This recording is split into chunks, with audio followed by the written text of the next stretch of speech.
ప్రభుత్వం వచ్చిన తెలంగాణ రాష్ట్రం వచ్చి ప్రభుత్వం మారినాక కొంతకాలానికి అధికారంలో ఉన్న వాళ్లకు రీడిజైనింగ్ అనే ఒక బ్రహ్మ పదార్థాన్ని కనిపెట్టారు.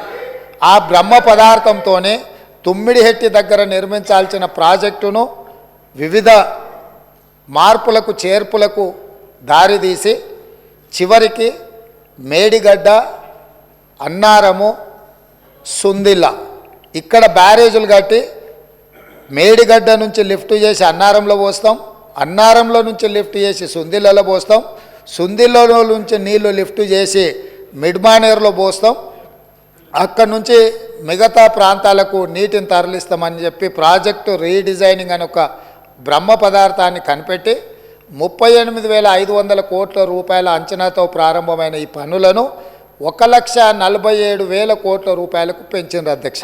అది కూడా పూర్తి డీటెయిల్ ప్రాజెక్ట్ రిపోర్ట్ ఉందా అంటే అది కూడా లేదు. ఇప్పటికీ 1,47,000 కోట్ల రూపాయలకు చేరింది. అది ఇంకా భవిష్యత్తులో పూర్తి చేయాలంటే 2.5 లక్షల కోట్లు అయిద్దా ఎంత అవుతా ఇంతవరకు అంచనాలు వేయడానికి కూడా సాహసం చేసే పరిస్థితి లేదు. సరే, అంచనాలు ఎట్లా పెంచిండ్రు, ప్రాజెక్టు రీడిజైనింగ్ ఎట్లా చేసిండ్రు, సాంకేతికపరమైన అంశాలేంది, సాంకేతిక నిపుణులు ఇచ్చిన ప్రాజెక్టు డిజైన్ ఏంది, దాని తర్వాత జరిగిన నిర్మాణం ఏంది, నిర్మాణం తర్వాత జరిగిన నిర్వహణ ఏంది, ఇవన్నీ ఒక్కెత్తైతే ఈరోజు మేడిగడ్డ బ్యారేజ్ అనేది కుంగిపోయింది అధ్యక్ష. కుంగిపోయినప్పుడు గతంలో ఉన్న ప్రభుత్వం ఏం చెప్పింది, బ్యారేజీ కింద ఇసుక కదిలింది, ఇసుక కదిలితే ప్రాజెక్టు కుంగింది అని చెప్పిండ్రు అధ్యక్ష. నేను తమరి ద్వారా అడుగుతున్న అధ్యక్ష, ఇసుకలో పీక మేడలు కట్టిండ్రు అధ్యక్ష.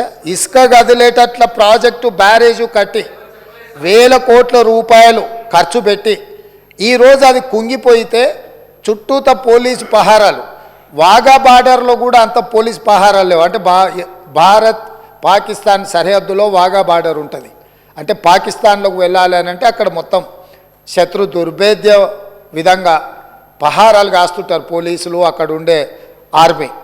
అంతకంటే ఈ మేడిగడ్డ ప్రాంతంలో పిట్ట కూడా ఎగరడానికి వీలు లేకుండా ఆనాటి ప్రభుత్వం ఆ కుంగిన బ్యారేజ్ను ఎవరిని చూడకుండా దాన్ని దాచిపెట్టినరు.